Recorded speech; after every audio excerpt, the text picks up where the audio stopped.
The goal of creating an inheritance relationship between classes is to extend or inherit functionality in the subclass. I'm going to demonstrate this in my OlivePress application, working in a version of the project named Extending Custom. In this application, I've defined a custom class named Olive. It has two public class fields, black and green. It has three public instance fields, two strings and a long, and it has a private instance field for oil, an integer. It has a getter and a setter for the oil value, and a couple of constructor methods and one custom crush method. Now, I'm going to create subclasses for the Olive class. My goal is to create classes that inherit most of the functionality of the superclass, but then set particular values that are unique to those classes. I'll place my subclasses in the same package as the superclass Olive. I'll go to the Package Explorer, I'll right-click on the package, and I'll select New, Class. I'll name my first subclass Kalamata. I'll set the superclass to my Olive class. When you set the superclass, you have to use the entire package and class name. You can't just name the class by its name. And this would be tough to type without making mistakes, so I'm going to click the Browse button and let Eclipse do some of the work for me. In the superclass selection dialog, I'll type Olive, and I'll choose Olive, and click OK, and then click Finish. And here's my subclass, Kalamata. Now I'll repeat that operation and create a second subclass. I'll right-click on the package, choose New, Class, and I'll name this one Ligurian, another Olive varietal. Once again, I'll browse for the superclass, selecting Olive, and I'll click Finish. I now have two subclasses of the Olive class. Now, when I create my olives in the main application, I'd like to be specific about what kind of olives I'm creating. Right now, I'm calling the Olive constructor method 3 times, and passing in values for the amount of oil that olive will generate. Instead, I'd like to say I want to create 2 Kalamatas and 1 Ligurian. All I need to do is use the appropriate constructor methods for these classes. But I can't do it quite yet. Even though the superclass has constructor methods are not literally speaking members of the class. They're a special kind of syntax, and so they're not inherited by subclasses. Each subclass needs its own explicit constructor that matches its name. So I'll go to the Kalamata class and fix the problem there first. I'll place the cursor inside the class declaration and right-click, and I'll choose Source, and then I'll let Eclipse do some of the work for me by choosing this option, Generate Constructors from Superclass.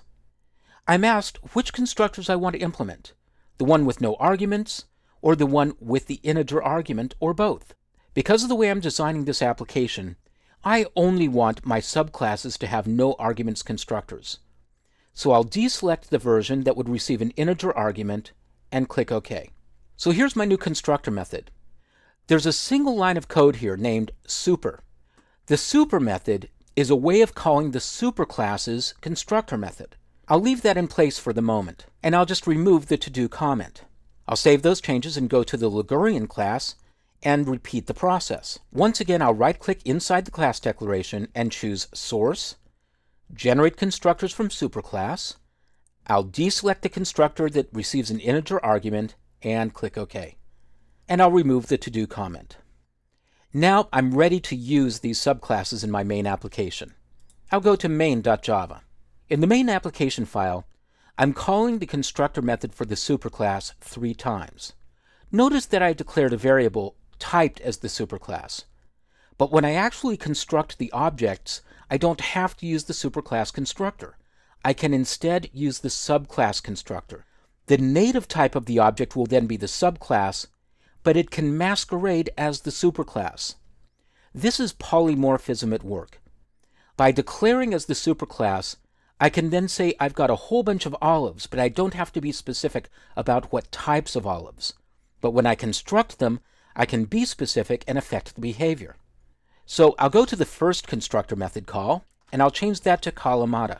I'll type KAL and press Control Space, and the rest of the class name is filled in for me by Eclipse. Now I'll do something similar, but the second one will be an instance of the Ligurian class. I'll type LIG and press Control Space, and Eclipse finds two classes that start with that string, I'll choose Ligurian. And then finally, I'll change the third one, and I'll once again use Kalamata, typing Kal and control space. When you type control space, you should get new import statements up at the top of your code for the new classes. Now, I've still got problems here. Right now, my subclasses only have no arguments constructor methods. They don't have versions of the constructor method that can receive values. When I move the cursor over the first constructor method call, I get a list of available quick fixes. What do you want to do, Eclipse is asking me, to match the constructor? I'll choose the first one, remove the argument. And now that constructor method call matches what I have in the class. I'll do the same thing for Ligurian, removing the argument, and then for the second version of Kalamata. I'll save my changes, and it will now appear as though everything is in good shape. I'll run the application, and you'll see that after running the first series of olives, I get 9 units of oil, and after the second, 18. Well, why is this happening? The reason is because in the superclass, in the oil declaration, there's a default value of 3, and I'm no longer doing anything to override that value. My goal is to have each of the subclasses decide for itself. How much oil do I generate? What's my color? What's my name? And so on. So I'll go over to kalamata.java, and I'll make those changes.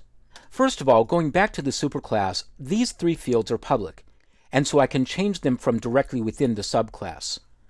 I'll say this.name equals Kalamata, and this.flavor equals grassy, and this.color equals olive.black. Now to set the oil value, once again I'll go back to the superclass and show you that we've provided a way of setting the oil value using this version of the constructor method, which is public. So I'll go back to Kalamata, and I'll pass in a value of 2. So now all Kalamata olives will have the same oil value. When I save my changes, notice the error at the bottom. It tells me that if I'm going to call the superclass's constructor, that has to go at the top before any other statements. So I'm going to move that code up, holding down Alt on Windows or Option on Mac, and pressing the up arrow a few times. Then I'll save my changes. Now I'll copy those lines of code to the clipboard and go over to Ligurian, and I'll paste that in, getting rid of the super method call with no arguments. I'll change the oil value for Ligurian to 5. We'll say that that's a very big olive. I'll change the name to Ligurian. I'll change the flavor to yummy. And I'll change the color to green. So now, each of the subclasses is responsible for setting its own field values. When I run the application, all I need to know is that I'm creating these instances of these subclasses. All the specifics are determined by the subclasses themselves. And when I run the application, it looks like I got the same values, 9 units and 18 units.